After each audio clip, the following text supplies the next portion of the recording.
तो आज इस वीडियो में हम बात करने वाले हैं कि ऑप्शन सेलिंग हमेशा प्रॉफिट देती है। तो ऑप्शन सेलिंग को लेकर एक कॉमन बिलीफ है कि ऑप्शन सेलिंग जो है वो हमेशा प्रॉफिट देती है। लोग कहते हैं टाइम डीके सेलर के फेवर में होता है, मार्केट अगर साइडवेज भी रहा तो भी ऑप्शन सेलर पैसा बना लेगा। लेकिन क्या ये सच में हर बार प्रॉफिट देती है ऑप्शन सेलिंग? तो चलिए रियलिटी समझते हैं बिना हाइप के। तो ऑप्शन सेलिंग की कोर साइकोलॉजी होती है कि इसमें आपको टाइम डीके का फायदा मिलता है।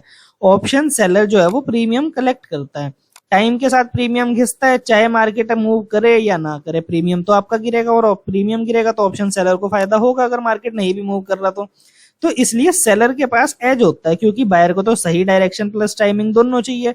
बट हाँ, आप ये नहीं कह सकते कि अगर आपके पास एज है तो एज होने का मतलब ये है कि आपका लॉस ही नहीं होगा। एज होने का मतलब ये नहीं है कि आपका लॉस ही नहीं होगा। ऑप्शन सेलिंग में आपका प्रॉफिट जो है वो कंसिस्टेंट तो हो सकता है, लेकिन ऐसा नहीं कि हर बार ही आपका प्रॉफिट होगा। ऑप्शन सेलर्स का स्ट्राइक रेट हाई होता है 60% से 80% तक, लेकिन जब लॉस होता है तो वो बड़ा होता है। एक ट्रेड में पूरे वीक का प्रॉफिट भी चला जाता है ऑप्शन सेलिंग में, इसलिए रिस्क मैनेजमेंट सबसे इंपॉर्टेंट होता है। ऑप्शन सेलिंग एक इंश्योरेंस की तरह है, ज्यादा बार प्रॉफिट लेकिन एक बार बड़ा क्लेम सब बिगाड़ सकता है। मार्जिन रिक्वायरमेंट हर ट्रेडर के लिए नहीं है। ऑप्शन सेलिंग में जो मार्जिन रिक्वायरमेंट होता है वो काफी ज्यादा हाई होता है, क्योंकि रिस्क थ्योरेटिकली अनलिमिटेड होता है।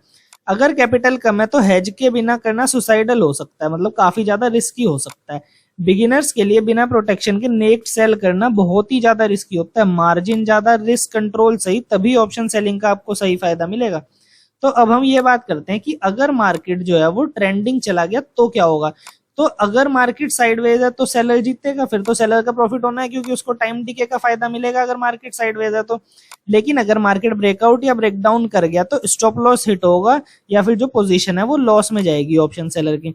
हाई वोलेटिलिटी डेज जैसे कि न्यूज हो गई, इवेंट्स हो गई, आरबीआई मीट हो गई, तो इसमें ऑप्शन सेलिंग काफी ज्यादा रिस्की हो जाती है। मार्केट कभी कभी रूल्स तोड़ता है और सेलर तब फंसा रहता है। ऑप्शन सेलिंग हमेशा प्रॉफिटेबल तब बनेगी जब आपके पास एक तो प्रॉपर स्ट्रेटजी हो, आप रिस्क को हेज करो, जैसे कि आप बाय फार ओटीएम ऑप्शन आपने बाय कर लिए, इससे आपका रिस्क मैनेज हो जाएगा, आपकी पोजीशन हेज हो जाएगी। आप न्यूज इवेंट वाले डेज को अवॉइड कर रहे हो, आप डिसिप्लिन तरीके से काम कर रहे हो, आप डिसिप्लिन होके काम कर रहे हो, आप ग्रीड में लॉट साइज नहीं बढ़ा रहे हो।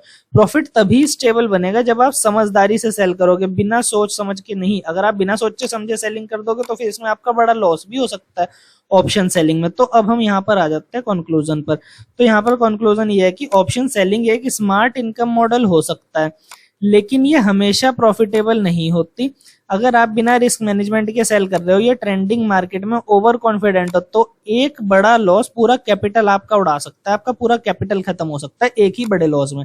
सोच समझ के करो ऑप्शन सेलिंग, और ऑप्शन सेलिंग करने के लिए प्रॉपर प्लानिंग होनी चाहिए। आपको प्रॉपर प्लानिंग के साथ ही ऑप्शन सेलिंग करनी चाहिए, तभी ऑप्शन सेलिंग लॉन्ग टर्म में प्रॉफिटेबल बन सकती है। तो आप ऑप्शन बायर हो या ऑप्शन सेलर हो, और आप कौन सी प्रॉब्लम फेस किया आपने अभी तक, तो कमेंट करके जरूर शेयर करना। तो आज के लिए इतना ही।